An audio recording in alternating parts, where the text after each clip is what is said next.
You are listening to Bedtime Dreamy Tales. Share and subscribe our channel. Story title: A Darning Needle. Once upon a time, in a small but bustling village, there was a darning needle who thought herself exceedingly fine. So fine, in fact, that she believed she was an embroidery needle of the highest order. She loved to boast and often said, "Take great care to hold me tight. If I fall, I shall never be found again. I am so fine." The fingers who held her chuckled, amused by her grandiosity. "It's all right," they reassured her, seizing her around the waist. As they threaded her with a long piece of silk, the darning needle exclaimed, "Look, I am coming with my train." She felt proud, as if she were a grand lady trailing a luxurious gown. However, the fingers were using her for a more mundane task. They needed to mend the cook's shoe, whose upper leather was unstitched.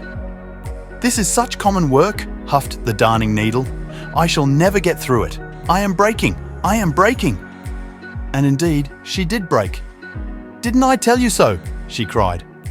"I am too fine for such labor." Now broken, the fingers deemed her useless. But the resourceful cook had an idea. She dropped some sealing wax on the needle and stuck it in the front of her dress. "Now I am a breastpin," said the darning needle proudly. "I always knew I should be promoted. When one is something, one will become something." And she laughed to herself, though no one could see it. Seated on the cook's dress, the darning needle felt as grand as if she were in a state coach. She looked around and saw a pin nearby. "May I be allowed to ask if you are gold?" she inquired, trying to make conversation. "You have a very nice appearance and a peculiar head, but it is too small. You must take pains to make it grow. It is not everyone who has a head of sealing wax, you know." She was raising herself proudly when suddenly she fell out of the dress right into the sink that the cook was rinsing out. "Now I am off on my travels," said the darning needle, trying to console herself. "I do hope I shan't get lost." But alas, she did indeed get lost, tumbling down into the gutter outside. "I am too fine for this world," she lamented, lying in the grime. "But I know who I am, and that is always a little satisfaction." And so, the darning needle kept her proud bearing, refusing to lose her good temper. All kinds of things floated by her in the gutter: shavings, bits of straw, and scraps of old newspapers. The darning needle observed them with a critical eye. "Just look how they sail along," she said disdainfully. "They don't know what is underneath them. Here I am, sticking fast. There goes a shaving, thinking of nothing in the world but itself. A mere chip. There goes a straw. How it twists and twirls. Don't think so much about yourself, or you will be knocked against a stone. There floats a bit of newspaper. What is written on it is long ago forgotten, and yet how proud it is. I am sitting patient and quiet. I know who I am, and that is enough for me." One day, something glittered brightly nearby. The darning needle thought it must be a diamond. She addressed it with the same haughty tone she used with the pin. "No doubt you are a diamond?"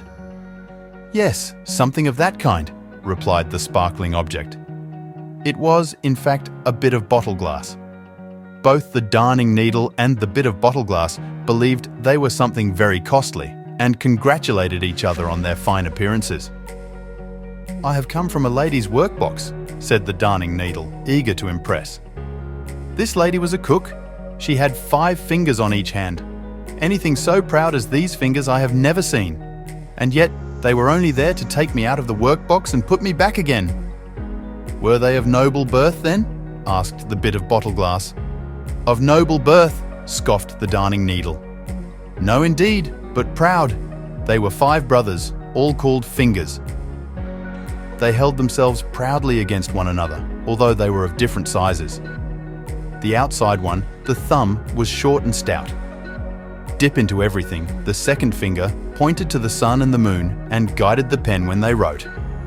Longman, the third, looked at the others over his shoulder.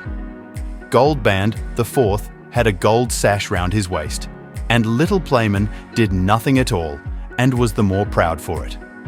There was too much ostentation, and so I came away. And now we are sitting and shining here, said the bit of bottle glass. At that moment, more water flowed into the gutter, washing the bit of bottle glass away. "Ah, now he has been promoted," said the darning needle. "I remain here. I am too fine. But that is my pride, which is a sign of respectability." And she sat there very proudly, thinking lofty thoughts. "I really believe I must have been born a sunbeam. I am so fine. It seems to me as if the sunbeams were always looking under the water for me. Ah, I am so fine that my own mother cannot find me. If I had my old eye which broke off, I believe I could weep. But I can't. It is not fine to weep." One day, 2 street urchins came by, wading in the gutter, searching for old nails, pennies, and other small treasures. It was dirty work, but it brought them great delight. As they sifted through the muck, one of the boys suddenly pricked himself on the darning needle. "Oh, oh!" he cried out. "What a fine fellow this is!" "I am not a fellow, I am a young lady," said the darning needle, though no one heard her. The sealing wax had long worn off, and she had become quite black. However, black made her look very slim, and she thought herself even finer than before. "Here comes an eggshell sailing along," exclaimed one of the boys. They quickly stuck the darning needle into the eggshell, creating a makeshift sail. "The walls are white and I am black. What a pretty contrast it makes," said the darning needle, pleased with her new situation. "Now I can be seen to advantage. If only I am not seasick, I should give myself up for lost." But she was not seasick and did not give herself up. It is a good thing to be steeled against seasickness. Here one has indeed an advantage over man. Now my qualms are over. The finer one is the more one can bear. Crack went the eggshell as a wagon wheel rolled over it. "Oh, how it presses," said the darning needle. "I shall indeed be seasick now. I am breaking." But she did not break, although the wagon wheel had crushed the eggshell. She lay there at full length, and there she may lie. Days turned into weeks, and the darning needle lay in the gutter, observing the world with a mix of pride and resignation. Despite her circumstances, she never lost her sense of self-worth. One sunny morning, a little girl named Emily was walking along the street with her mother. Emily loved finding little treasures on her walks. She had sharp eyes and a curious nature, always looking for something special. As they strolled past the gutter, Emily's keen eyes spotted something gleaming faintly in the dirt. "Look, Mama!" she exclaimed, bending down to pick up the darning needle. "What a lovely little needle!" Emily's mother smiled. "It's a darning needle, dear. It must have been lost by someone. You can keep it if you like, but be careful not to prick yourself." Emily gently cleaned the darning needle and tucked it safely into her pocket. "I'll take good care of you," she promised. Back at home, Emily had a small collection of interesting finds: a button, a shiny pebble, a tiny seashell, and now the darning needle. She placed the needle carefully in a little box, feeling happy about her new treasure.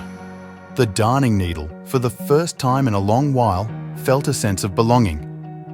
"I am too fine for this world," she thought, "but it seems I have found a place where I am appreciated." As the days passed, Emily would often take out the darning needle, admiring its slender form and imagining all the stories it could tell. The darning needle, in turn, felt a sense of purpose and joy, knowing that she was valued and loved. And so, the darning needle's adventures came to a gentle end. No longer lost in the gutter, she had found a new home where her fineness was recognized. She had learned that true worth was not in outward appearances or grand titles, but in being appreciated for who you are. The darning needle may have been small and delicate, but she had a proud spirit and a big heart. And in Emily's little box of treasures, she finally felt truly fine. If you like this story, please give this video a like. For more stories, go to bedtimedreamytales.com. See you in the next story.